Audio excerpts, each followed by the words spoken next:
Ce 17 février 2025, nous sommes réunis pour notre méditation et notre prière autour du psaume 50.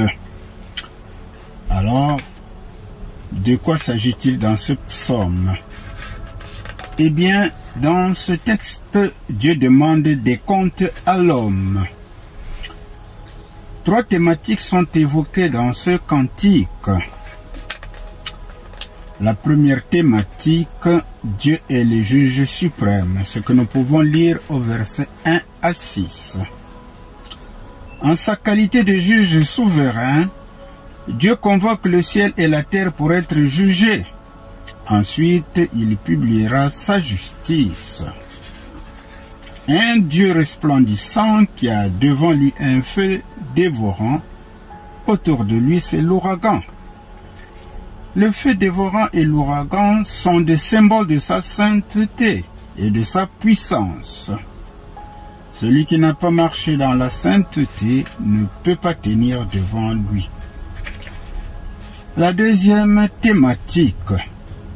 Le juge suprême prononce 2 accusations, ce que nous pouvons lire au verset 7 à 21.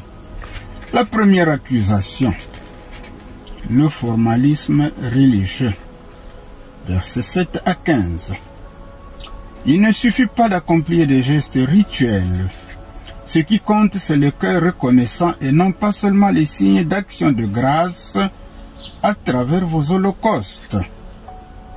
Dans cette récrimination que Yahvé fait par la bouche du psalmiste au peuple d'Israël, chacun de nous est appelé à s'y mirer, afin que notre adoration soit une prière en esprit en vérité, et que nous soyons un sacrifice vivant et saint qui plaît à Dieu.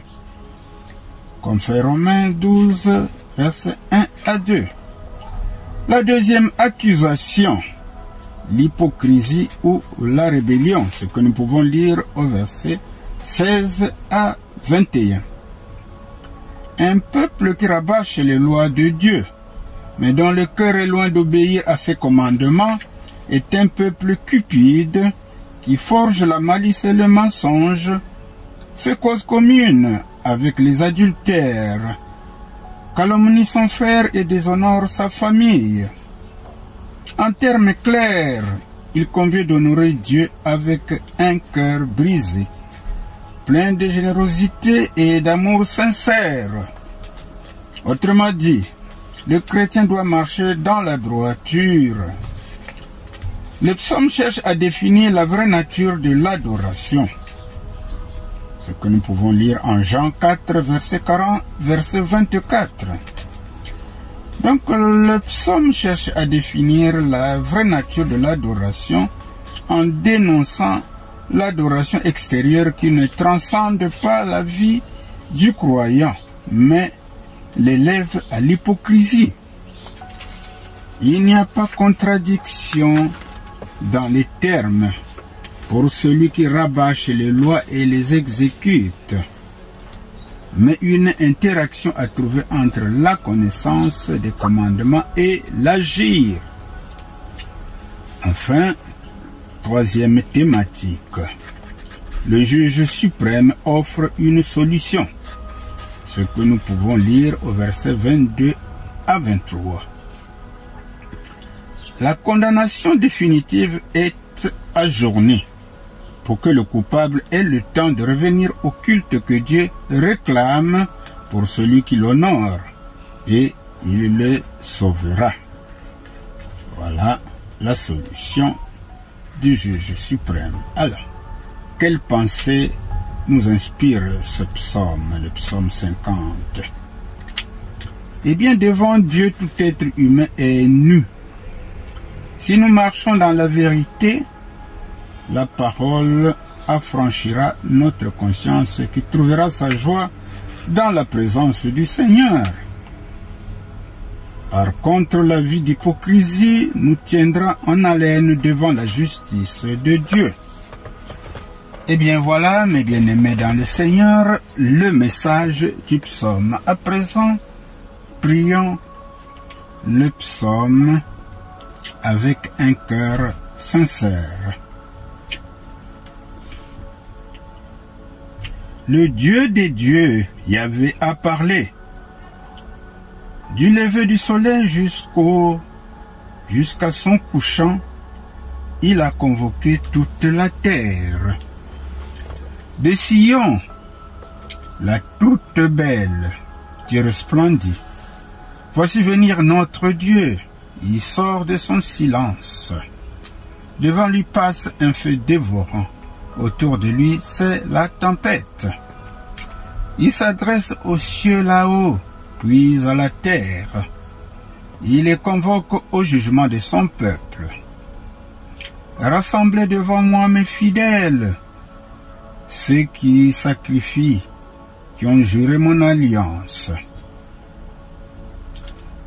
Ce sont les cieux qui proclameront la sentence, car le juge c'est Dieu. Écoute mon peuple, c'est moi qui parle. Israël, je veux témoigner contre toi, moi, Dieu, ton Dieu. Je n'ai rien à redire pour tes sacrifices, tes holocaustes qui toujours fument devant moi. Comment irais-je prendre un taureau dans ta maison ou des boucs à ta bergerie?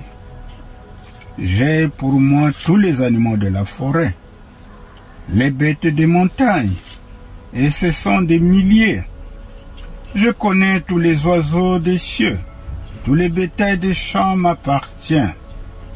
Si j'avais faim, je ne te le dirais pas, car le monde est à moi et tout ce qui s'y trouve.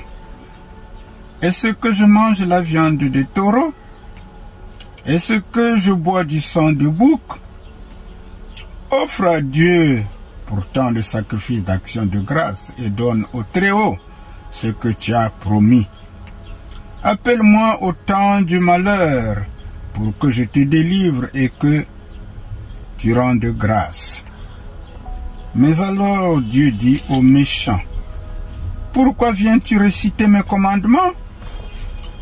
Tu n'as que mon alliance à la bouche, mais tu détestes la morale et tu rejettes mes paroles derrière toi. Si tu trouves un voleur, tu cours avec lui. Tu n'es qu'un de plus parmi les adultères. Tu ne te gênes pas pour dire du mal et tu te sers de ta langue pour tromper. Tu vas t'asseoir, c'est pour parler contre ton frère, et tu salis le fils de ta propre mère. Si tu le fais, dois-je me taire? Ou bien voudrais-tu que je sois comme toi? Je veux te corriger et te dire tout en face. Tâchez de comprendre, vous qui oubliez Dieu, sinon gare à ma griffe. Nul ne vous délivrera. Celui qui offre l'action de grâce m'honore, mais celui qui marche droit, c'est lui que je ferai voir le salut. Voilà, mes bien-aimés, notre prière du jour. Que Dieu soit magnifié. Nous pouvons l'actualiser avec nos propres mots et nos propres phrases. Que Dieu vous bénisse.